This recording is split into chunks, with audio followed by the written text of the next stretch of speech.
Olá! O Shabat aparece, vamos recebê-lo. Shalom, bem-vindo à Casa dos Benenos Sim. Hoje vamos trazer os principais destaques da Parashá desta semana, Vaera.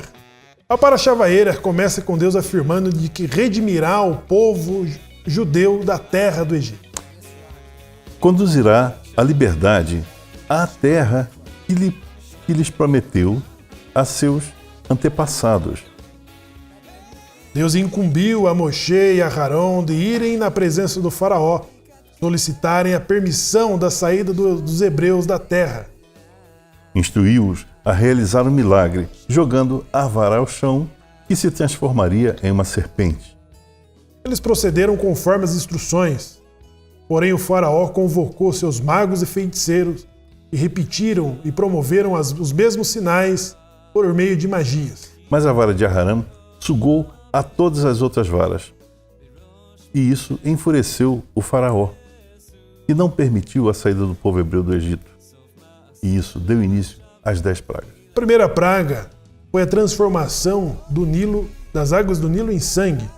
Causou mau cheiro, provocando a morte dos peixes e contaminando os mananciais de que bebiam os egípcios. Cada vez que o faraó se recusava a permitir a partida do povo hebreu, uma nova praga era trazida.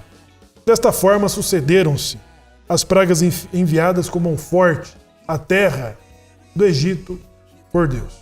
Após o sangue, as rãs, os piolhos, os animais selvagens, cobras, escorpiões e serpentes, a peste, a sarna, a chuva de granizo, de fogo e gelo.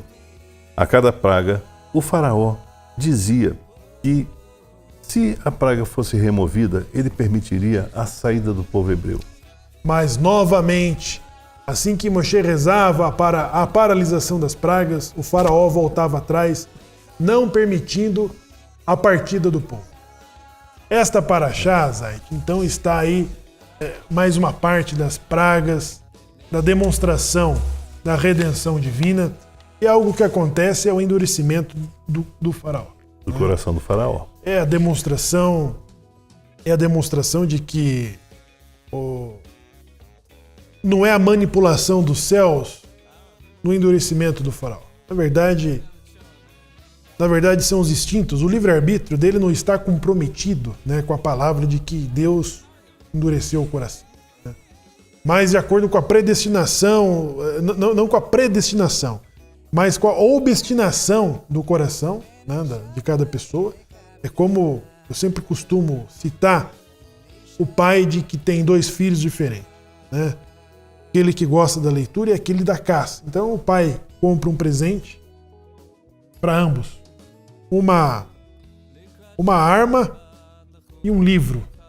Então o pai sabe... Ele sabe quem. Né, ele sabe quem que vai escolher. Né?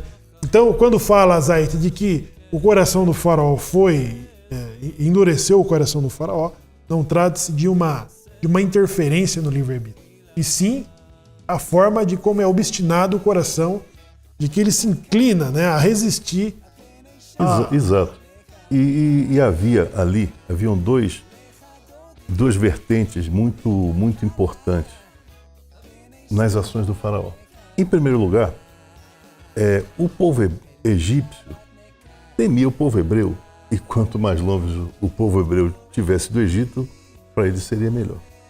Porém, havia a parte econômica. O povo hebreu escravizado era quem produzia as riquezas do Egito. O povo hebreu produzia, o exemplo aqui é dado nos tijolos, mas não era só os tijolos. Pescavam, criavam gado, faziam toda a atividade econômica do Egito prosperar. Esse povo faz prosperar qualquer atividade econômica em qualquer lugar do mundo. E esse era o motivo que, embora o motivo de se ver livre do povo hebreu fosse um motivo muito forte ao faraó, questão política, a questão econômica se sobrepunha à questão política. Essa é a razão pela qual o faraó não permitia que o povo hebreu fosse retirado do Egito. A questão econômica. E quanto a essa parte as pessoas, né, que você deu esse exemplo aí é fantástico dos 2 filhos, né? se diz o seguinte: a igualdade consiste em você desigualar os desiguais na medida que eles se desigualam. Exato. Você dá um livro para um e uma arma para o outro, porque você sabe o espírito, como é que cada um daqueles... Você não inverte esses presentes, né? Eles são desiguais. Você coloca na mesa e você sabe o que cada um vai escolher. Exato, exatamente. Cada um é obstinado a escolher. Isso, exatamente. Então, é uma demonstração, é a forma de explicar de que não houve essa interferência. Então Deus interferiu no livre-arbítrio, endurecendo o coração do homem. Não. O que existe é a carete, né? A partir do momento de que nos convencemos daquilo que é errado, né? Os nossos instintos, nosso Yetzer Hará, ele vai se convencendo das coisas ruins, das coisas erradas. Então, o carete, o mau decreto, a isolação, ela é colocada pela obstinação, né? Individual. de não resistir aos maus instintos. Exatamente. É coisa individual. O que era de que já está acometido o faraó. Obstinado. Quando nós voltamos um pouquinho na paraxá anterior, né, de todas as tentativas de aumentar a opressão contra os hebreus, contra os judeus, então mostrava já a direção de que estava o caminho do faraó. Agora ele vai lidar com a resistência dos céus. Ou seja, agora ele vai começar a enfrentar o braço forte e a mão estendida de Deus para livrar os hebreus dessa obstinação de que já estava cometido o faraó, né? Ou seja, era necessário 10 sinais, só o próprio Deus. E a propósito, né, essa paraxá mostra que essa apresentação, inclusive as primeiras demonstrações de poder, de que alguns deles, os primeiros, são até repetidos pelos magos e feiticeiros do faraó. Sim, os primeiros, né? Através de magia, né? O que diz assim, endureceu-se o faraó, né? Endureceu-se o faraó. Você vê que o faraó, ele não fazia a mínima noção da dimensão do eterno, de quem fosse o eterno. Ele achava que fosse um magozinho que fazia uma pragazinha aqui, outra ali. Ele achava que fosse isso. Ele não tinha noção. O povo hebreu sim. O povo hebreu sabia que o eterno é um. Ele é único, não existe outro. E ele é o Senhor de tudo. O povo hebreu sabia disso. Mas como você vai dizer isso a uma pessoa que não entende a dimensão disso, que não foi criado desde pequeno, entendendo essa dimensão do eterno? É muito difícil.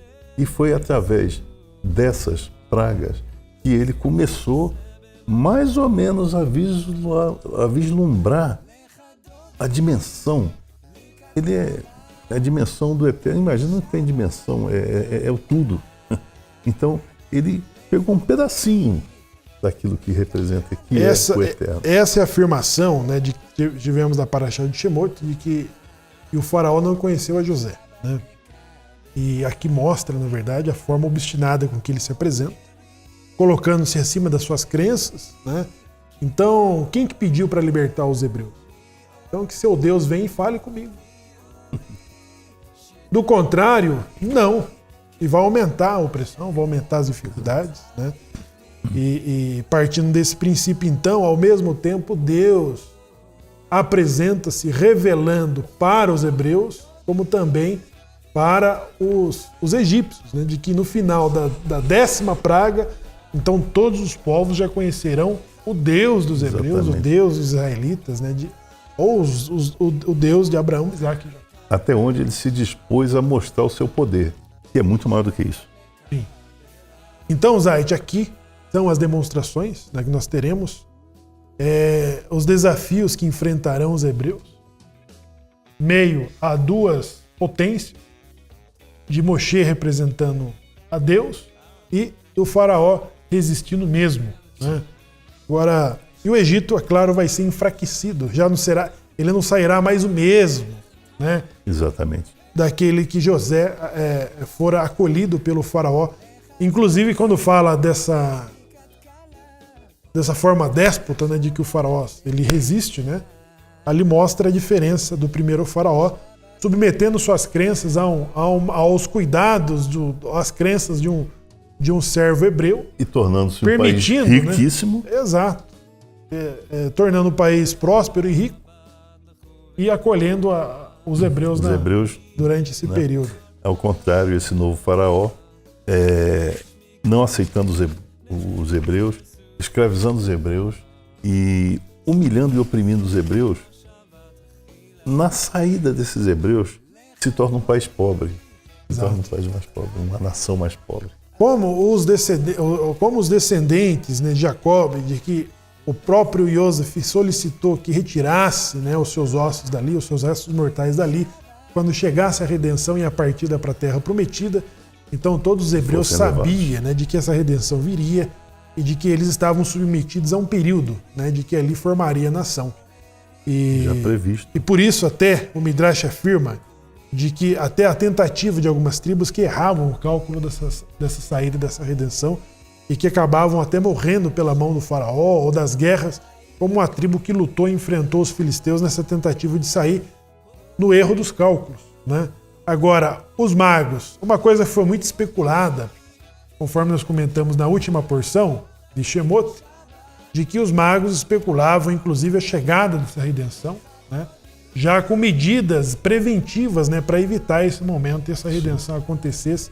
E agora está de frente com o inevitável de que Moshe está na corte do faraó, reivindicando a libertação dos hebreus. E aí, a partir do momento de que os magos se esgotam as suas magias e chegam aos seus limites. Chegam aos seus limites, então eles falam: olha, faraó, Deus dos hebreus lutam contra.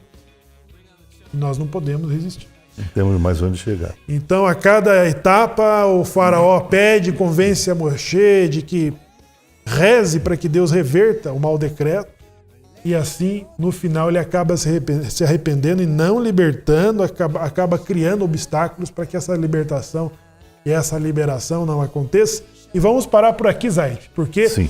O que está reservado a você que nos acompanha é, nesse Shabat, da leitura desta porção, desta paraxá, e o comentário do mais competente Minyan, que fala de Anussim para Anussim. Shalom. Shalom. Lecha Dodi, Likat Kala, Bnei Shabbat.